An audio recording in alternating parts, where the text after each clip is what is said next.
oli varahommik või noh, öö ja läbisõit on 397 680 ja 3,5 idiooti lähevad Euroopat vallutama. Tahame jõuda sellistesse sihtkohtadesse nagu Horvaatia ja Bosnia ja ma ei tea, mis kõik põnevad kohad. Igatahes kapten on valmis. Kapten, oled valmis? Jaa! Ämm on kiusamiseks valmis. Väljas on 7 kraadi. Lähme!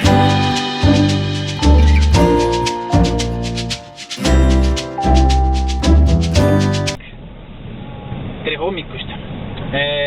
Kui väga kõvasti kiviga visata, siis me oleme kiviviske kaugusel Krakowist, ehk siis sinna on 150 kilti. Öö möödus kõikidel teistel jube hästi, minul üldse mitte nii hästi. Magasime autos, tegelikult magasime ikkagi motellis ja motelli restorani akna taga ilusti, milline vaade oli restorani, ehk siis motelli parklas autos magasime ja kõigil teistel oli väga hea soe ja kõik oli väga hea. Minul oli ilgelt külm ja ebamugav, aga see on minu tragöödia ja ma usun, et järgmine öö on parem. Ja hommikul sõime seal samas aknast vaadatud ja ööotsa vesistatud restoranis. Kõhud täis, söök on soodne Poolas, käisime vaatamas ägedaid kohti. Tundmatu nimega linnakeses oli väga ilus Põltsamaa loss ja siin oli igasuguseid muuseumeid ja kõige tähtsam Pepkod ja niisugused odavad Poola poed, kus saab osta täpselt seda, mida sul kunagi vaja ei ole, jumala mõtet rahaga. Ja nüüd me kihutame edasi ja meil on Budapest pandud sihtkohaks ja katsume täna ka üle 1000 kilomeetri maha sõita. Eilse 22 tunniga me sõitsime kuskil 1100 kilomeetrit, nii et me oleme väga graafikus. Ilmataat on täiega meie poolt. Ta ei taha, et me liiga palju aega veedaks kuskil, sellepärast ongi väljas on 5 kraadi ja praegu 6 kraadi ja vihma sajab ja meil on mõnus jaanipäeva tunne on südames, sest ilm on sama ja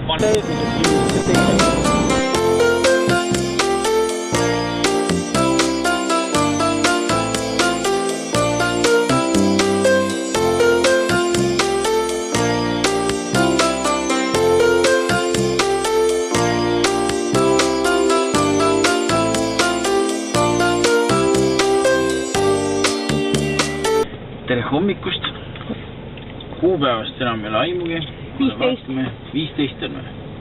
15. mai, me oleme otsaga Ungaris. Meie reisipesa on väga mõnus, me magame autos jätkuvalt.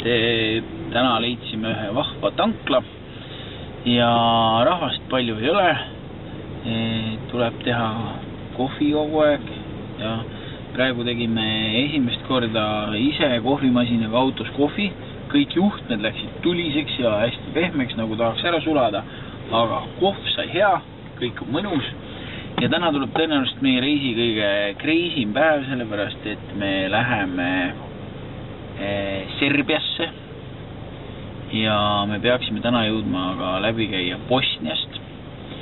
Ja me loodame, et kõik autoaknad jäävad terveks, et meil ei tule mingisuguseid üllatusi, sest seal pidi olema nii, et vahel loobitakse kive, vahel piiratakse sisse, ristniku peal ronitakse autosse, mida iganes, sellepärast me paneme uksed lukku ja hakkame.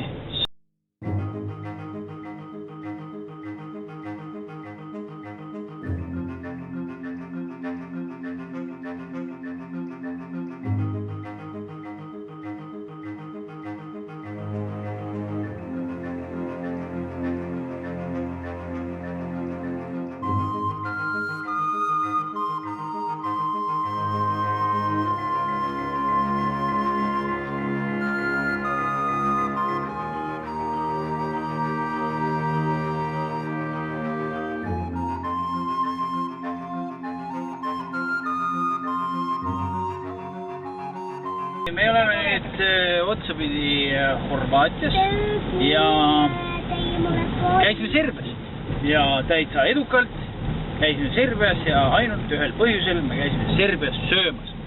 Söök oli 66% väga ideaalne, lihtsalt minu 33% ei kõlvanud kuskile.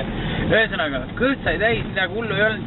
aga tüdrukud on sillas. Neile hirmsasti meeldis 8 jalad, mingid tibulad, jube head asjad kõik ja just.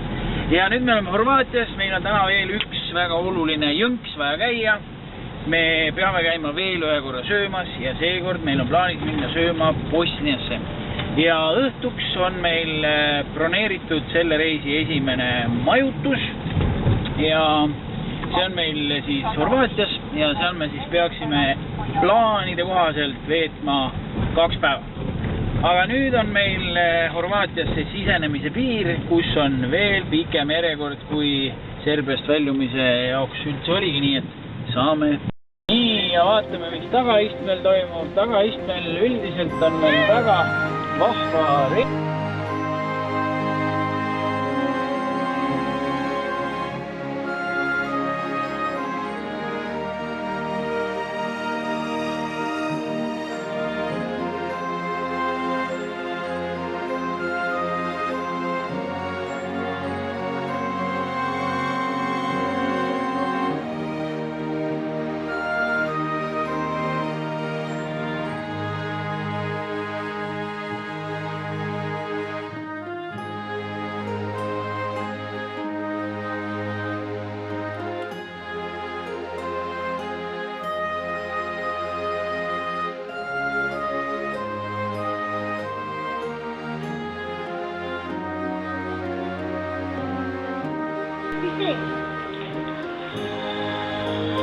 Poja ei, poja, pane kinni.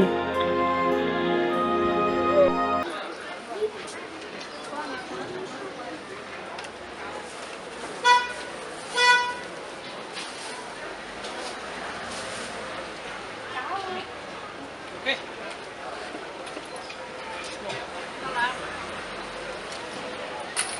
56,72 kohalikku raha ehk siis umbes, mis see nüüd on, jagatud 7,5. Ühesõnaga, 10 eurot kindlasti küll. Saime omale õhtuks igasuguseid huvitavaid mulje. Herned mulle ei meeldi. Mis sulle ei meeldi? Miks sulle herned ei meeldi? Peale mu töö. Ei söö või?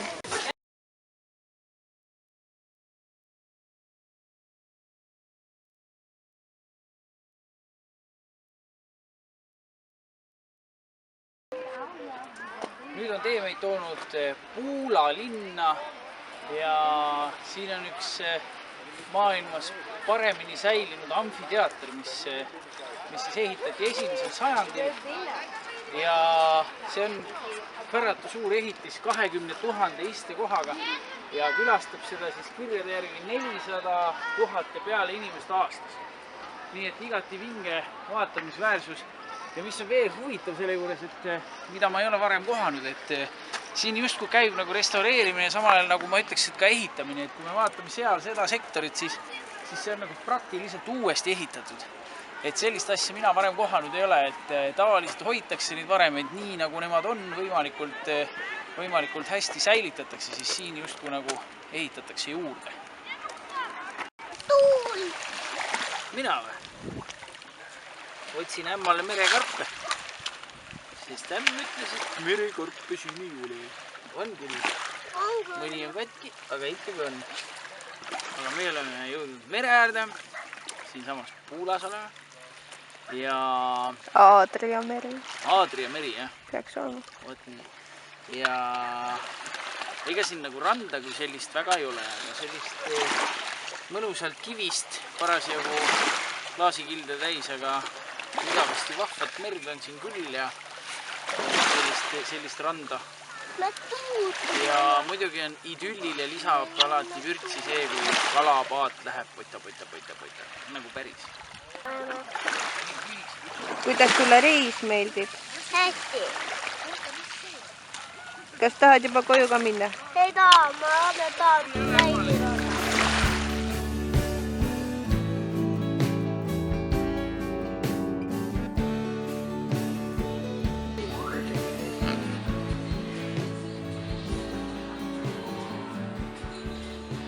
Pojad hakkame sööma.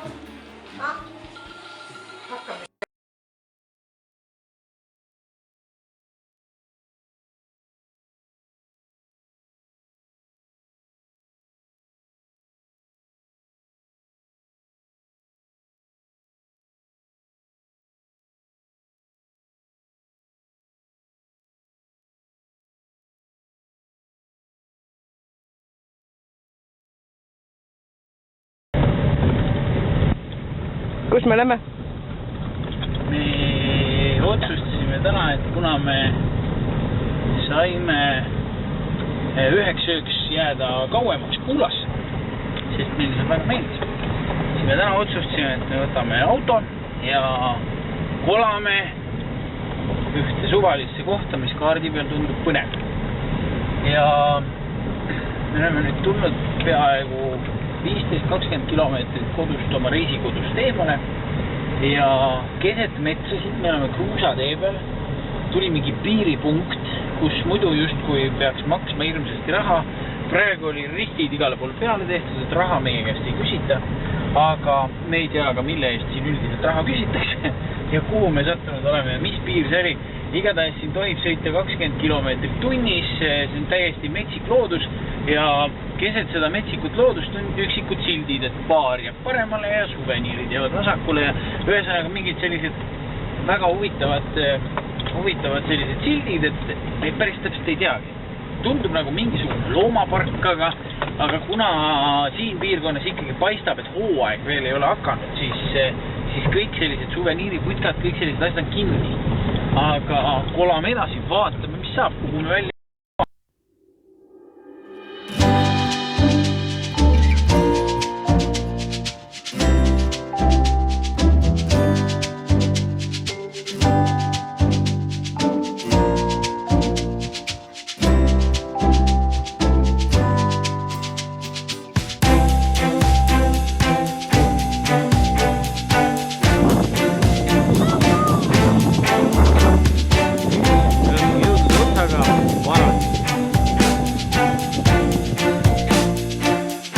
Tulemast Agrofarm, väga põnev selline väikene pereettevõtmine, kus siis eesel, hobune, mõned linnud ja ühtlasi väike baar püstivad ja saavad tulla siia, süüa jäätist, võib-olla natukene lõunatada ja vaadata täitsa tasuta loomi ja minna.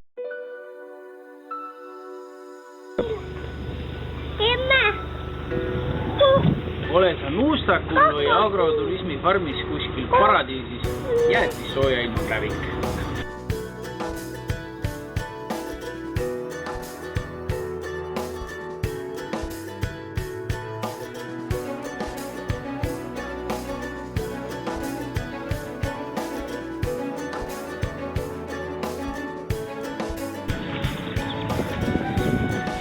Mis sa teed?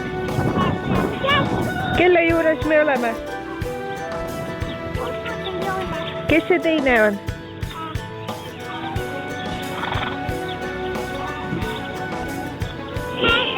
Eesel ja... Nii, tulime nüüd kõikide toidukohtade jumala juurde.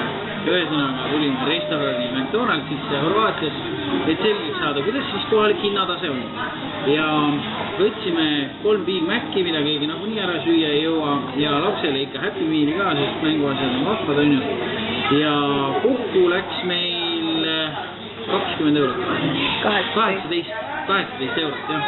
Nii et Big Mac hind siis tuleb võib-olla kübe alla 5 euro. Nii et Horvaatias on ikka natuke odavam kui meil. Aga nüüd me oleme sellises põnevas paigas, mille nimi on Hawaii Beach. Ja rand on väga mõnus, päike on väga soe, aga võib-olla natukene on see küljealune natukene, et tavaliselt on harjumuspäraselt Euroopa selle liivarand natuke peenema liivateraga. Siin on see liivatera midagi sellist. Ehk siis tõesti Horvaatia rannad on kõik kivised ja liivast randa meil praktiliselt kuskilt võtta ei ole. Tuleb leppida ja tegelikult sellega harjub ära ja kui kivide vahel endale mõnus pesakene juba sisse niimoodi teha, siis ei ole häda midagi. Kivid on head soojad, väike on mõnus. Käes 18 mai ja jätsime jumalaga Puula linnaga. Väga äge oli, meile väga meeldis. Olime seal siis kokku 3 ööd ja hääleta oli teeris, kiirteeris. Ja saime põhimõtteliselt selle Puula ümbruse ikka üsna läbi polatud ja väga lahe oli, kindlasti soovitan.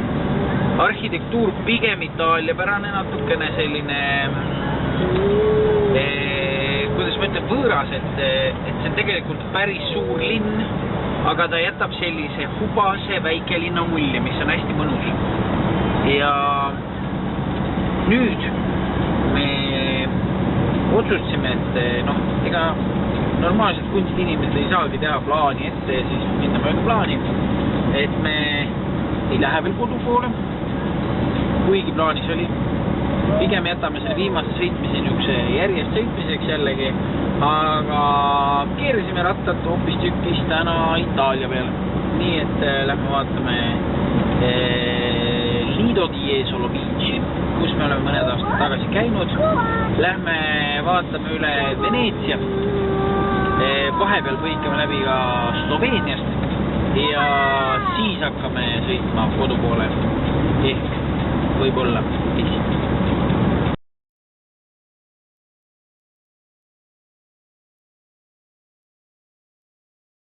Mis enim meeldis?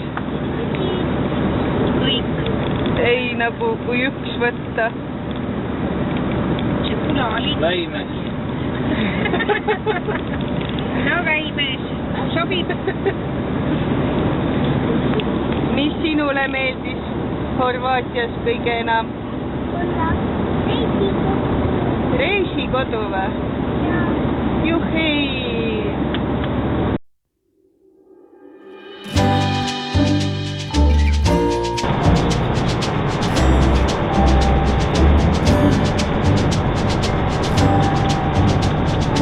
Kus me oleme? Sloveenias. Mis sööd? Sööme tee äärest ostetud ilgelt kalleid, aga jumala häid mureleid või kirsse või tont teab, mis loomad need on. Igades head nad on. Onkel küsis ilgelt palju raha, 10 eurot kilo, mis on nagu natukene liiga palju, aga vahet pole. Toetame kohalikku põllumajandust ja karjakasvatust. Okay. Ühesõnaga, kõik on väga happy-chappy, me oleme Sloveeniast läbi sõitmas, vaatad on ilusad. Paneme aga 100 kilti tunnis peale ja lähme mäe sisse. Ma ei hakka maast korjama seda. Oleme Trieste ja Veneetsia vahel Itaalias. Käisime ühes väikeses linnakeses söömas, mille nime ma enam ei mäleta. Ruuda? Ruuda, jah. Ja tellisime sealt siis endale ühe pizza margarita ja ühe tuunikalapizza ja pudel vett ja friikad lapsele. Kokku läks 20 eurot ja 50 senti. No ütleme nii, et siiamaale kõige kallim söögikord, mis meil olnud on.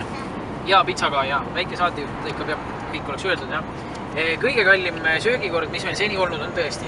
Aga mina arvan, et ta oli igatahes seda väärt, sest et kes pizzat pole Itaalias söönud, see pole Itaalias käinud.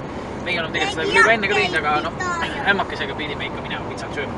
Ja nüüd siis, kuna meil täna rannailma ei ole, siis tundub, et me jätame selle Lido di Jesolo ranna vahele. Lähme sinna homme.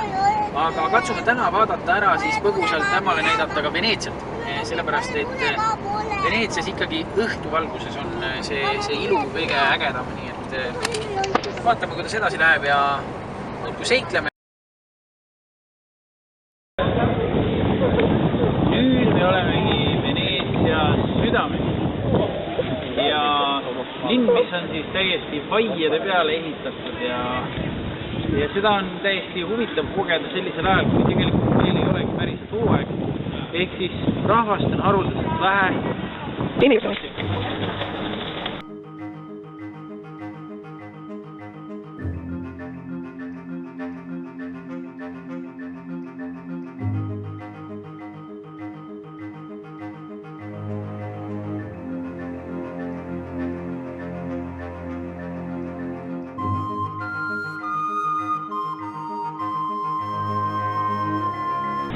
Öö möödus väga mõnusasti, õhtul vaatasime Eurovisiooni ja kui said tühjaks, ehk siis kui hakati hääli jagama, siis meil tuli öö, ehk siis me ei vaadanudki päris lõpuni, aga üldiselt oli väga hea magada. Meil on muidugi, kui me saime pikali ära ja kõik oli juba väga äge, siis avastasime, et kõrvalt läheb raudtee, ehk siis mõne korra öösel tuli ärgata selle peale, et läks mingi jõhkrad kaubarongid siit mööda. Hommikul tuli ärgata selle peale, et lennuk sõitis üle ja ühesõnaga natuke sellised segajaid oli, aga miski und ära ei võtnud, magasime väga mõnusalt, turvaline tunne oli mingisuguses huvitavas, ma ei teagi, botaanikaaias siin. Igatahes kämpingumärk on püsti, keegi raha küsinud ei ole ja saime siin ära magada, vetsus käia, väike hommikukohv, mis oli kusjuures väga odav. 1,60 küsiti kohvi eest, cappuccino eest, mis on nagu Itaalias ikka tõesti väga odav leid. siis oli ilusad suured croissantid olid eurokese, euro 10 eest ja kõige kallim hommikusöögi juures oli siis see selline väike mahlapudel, mille eest küsiti siis 2,50. Aga igatahes nüüd me lähme kohalikku poodi, sest et ämm kuivab, ämmal on vaja veini. Ostame mõned liitrid veini, mis on siinmaal vist umbes sama hinnaga kui vesi.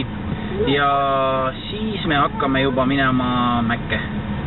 See saab olema päris crazy. Lähme edasi.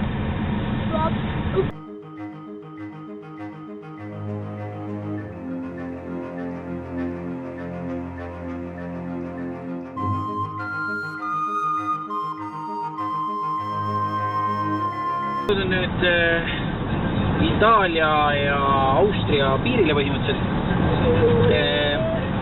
Käisime Itaalias poes muidugi, ütleme nii, et hinnatase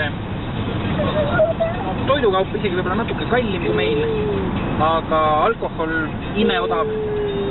Et see oli see koht, kust koju kaasa võtta veini ja mingeid põnevaid asju ja ei maksa asjad midagi, selles mõttes alkohol, et on päris hea.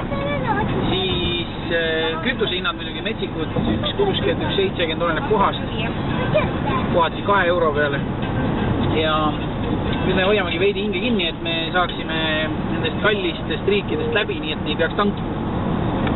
Et äkki me jõuame oma pagitäiega kuskile poole ära, siis oleks täitsa timm. Teemaksud üldiselt, nii olemegi Austrias, 1 kilomeetri. Teemaksud üldiselt, ma ütleks, et Itaalias ei ole kallid, aga neid on päris tihti. Ehk siis kokkuvõttes ega ta väga odav sõita ei ole mööda neid kiirteid. Aga siin ütleme vist kõige rohkem oleme makstud 12 eurot, aga see oli ka sadu ja sadu kilomeetreid sõitu. Et selles mõttes täiesti okei. Ütleks, et varasemalt seal Horvaatias ja oli nagu kallimaid lõikusid, oluliselt kallimaid lõikusid. Et siin on nagu sõidad pool päeva ja siis maksad 6 eurot või 12 eurot või ei ole hullu. Aga ühe tasulise lõigu lõpetad, teine juba hakkab, et selles mõttes on jah päris keeruline.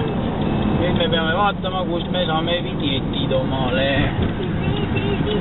Sest et nüüd me siseneme Austriasse ja Austrias on meil vaja jällegi vinjetti. Ehk siis ma saan aru, et meil ei ole seal tasulisi lõike, küll aga on terves riigis sõitmine tasuline. Nii et peame ostma vinjetti ja nüüd lähmegi vaatame, kas me saame omale läraka.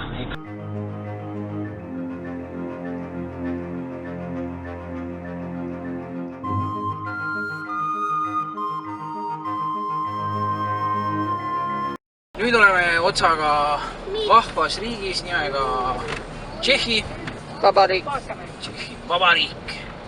ja võeti meid vastu siis niimoodi, et tuli kohe suunduda vinjetiputkasse, kus oli üks siuke sitane uks ja morsanäoga mutt, kes absoluutselt ei armastanud oma tööd.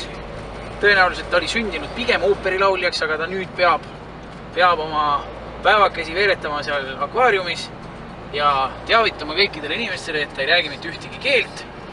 Peale šugadi, millest mina ei saanud midagi aru. Küsisin, kas ma pean vinjeti ostma, kui mul on sõiduauto, sest mõnes kohas peab ainult veoauto ostma. Näitas ta mulle näpuga ainult mingisugust, ma ei tea, mis tšehhikeelse jura peale, millest ma ei saanud mitte midagi aru. Küsisin uuesti, ütles mulle morsanäoga no English ja nii siis ma ostsin sealt 10-päevase vinjeti, 5 mul üle jääb, maksis 17 eurot, pole väga vahva, aga mis sa ära teed, sõita on vaja, trahvi saada ka ei taha, alles oli politsei ka tee peal, nii et ühesõnaga vinjetil lärrakas on järgmine meil siin ekraani peal, eelmise juba tõmbasin maha, sest ma loodan, et meil ei lähe rohkem sinna, meil ei ole seda vaja ja sõidame edasi rõõmsalt, hakkab juba hiliseks õhtuks minema, kodukell näitab meil 10, ma ei tea, mis siin on vist 9 ja kõik on normaalne. Katsume sõita kuskile Wroclaw külje alla, leida seal endale öömajaks mõnusa, mugava, pehme parkla ja homme on plaanis siis juba põrutada Varssavisse, et seal minna siis ka turule. Väike paita. Kuidas Tšehhi meeldib? Esimesed kilomeetrid. Ilus. Pretensioon ei ole? Ei ole. 20. mai öösel surfasime Poola, nii et öö magasime poolikute juures ja no kõige parem öö ei olnud, uni jäi üsna lühikeseks, kuskil 6 tunni pealt juba ikka ärkasime üles, üsna lärmakas oli see elu seal. Puhkeplats, kus me olime, oli väga-väga äge, seal oli lastemänguväljak, seal oli väga korralikud vetsud ja kogu aeg käis üks suur koristamine, et mingid muud kohaga möllasid sellel koristada, et kõik oleks vetsud puhtad ja prügikastid tühjad ja plats kena ja tõesti oli mõnus. Tegime sellise natuke teistsuguse hommikusöögi, ehk siis gaasipliit, katelokk, vesikeema, hommikukohv, puder, nuudelsupp, kõik jutud võiku juurde ja väga-väga timm. Ilm on okei, 18 kraadi, sõidu jaoks ideaalne, jällegi ei ole liiga palav, eile juba läkski natuke liiga palavaks, hakkas juba selg märjaks minema kohati. Et selles mõttes on meid ilmataat väga hästi hoitud, öösel natuke sadas ka, aga mitte nii hullult, et oleks nüüd öösel üles ajanud. Ja suundume me nüüd siis Varssavisse, kus on siis üks suuremaid Poola turgusid, kui mitte kõige suurem, ma ei teagi. Ja lähme siis vaatame kõike seda pahna, mida jumala eest vaja ei ole, aga kuna see midagi ei maksa, siis peab ilgelt palju ostma. Tuli kollase taseme tormihoiatus, väljas kärtsus, mürtsus, paukus. Meie otsustasime, et seda on hea mööda veeta vees. Läksime kohalikku veekeskusesse Varssavis ja tunded on väga vastakad. Pilet oli odav, terve neljakesi saime sisse 25 euroga. Selle sees siis oli veel lisa mingi saunade pakett. See oli põnev. Sauna minekuks pidid sa näitama ette 2 rätikut iga inimese kohta, üks, mille sa paned omale istumise alla ja teine, mille sa paned endale ümber, sest et ujumisriideid seljas saunas olla ei tohi. Nii. Naisi seal lihtsalt ei olnud ühtegi, kõik olid ainult mehed ja igaüks erinevas saunas oma linakene tagumiku all ja munad laiali. Paljalt, täiesti paljalt, kõikides putkades olid mehed ees. Ühesõnaga, meie leidsime siis ühe mingisuguse täitsa mõttetu aurusauna jupikese, kus me siis natuke aega istusime ja ootasime, et mõni saun vabaneks mediteerivatest paljasmunameestest, aga seda ei juhtunud. Niisiis me tulime saunast ära ja läksime uuesti sinna veekeskuse osasse, mis iseenesest oli väga mõnus. Rahvast oli palju, iseenesest kõik oli väga tore, väga soe oli, emotsioonid igati 5+ ja ma arvan, et ega nüüd pole muud, kui lähme poodi ja siis tuttu, et hommikul saaks minna sinna jõhkralt suurde turukompleksi tagasi. Nii, nüüd me oleme teist korda Marivilska sellises turuhoones ja tulime siis hommikul vara juba siia, et rahulikult aega kõik järgi vaadata. Ja tõesti, koridor on nii pikk, kui silm võtab ja sinna poole samamoodi, lõppu ei näe. Kui sinna poole vaadata, siis tõesti lõppu ei näe. See hoone on lihtsalt nii suur. Siin on tuhanded müügikohad ja mis on huvitav on see, et ma arvan, et 10 müüjast 9 on hiinlased täiesti, nad ei räägi inglise keelt, nad ei räägi vene keelt, nendega väga raske hakkama saada. Ja siin võib põrgata täiesti sellise asja otsa, nagu minul juhtus, et ma leian mulle püksid, mis mulle väga meeldivad, me saame hinnas ka hakkama, aga kui ma näitan talle kabiini ja küsin, kas ma võin neid minna proovima, siis ei lubata. Ma ei tea miks, aga lihtsalt nad saavad täitsa tigedaks ja ei luba proovida vahepeal mingeid asju, kuigi tal on proovikabiin olemas ja tihtipeale võibki kommunikatsiooni pärast see äri jääda katki. Aga hinnad on, ütleme nii, et midagi röögatult odavat ei ole, mina päris võib-olla ei tulekski Eestist siia selle jaoks, et shoppata. Aga samas 3,5 euroga T-särke ja ütleme, Türgis on võib-olla natuke odavam, aga täitsa okei hinnad, midagi hullu ei ole, aga kaubavalik muidugi on tohutu. Ja maja taga Niina konteinerid või need merekonteinerid, mis aga Hiinast ilmselt tulevad ja äri käib nii, et lähebole ja ma arvan, et nad siin söövad, elavad, kasvatavad lapsi ja siuke elu käib.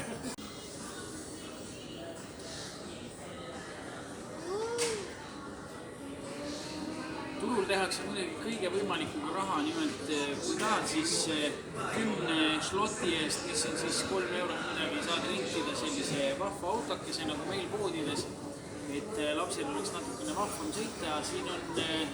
Siin on tohutult küünehoolduste kohti, siin on laste mängumaa, siin on terve söögitänav, siin on you name it, see on olemas. Siin on aia mingisuguseid tööriistasid, miltaarkoode, siin on kas või, ma ei tea, sandtehnikani välja. Siin on tõesti kõik valikud meeletu.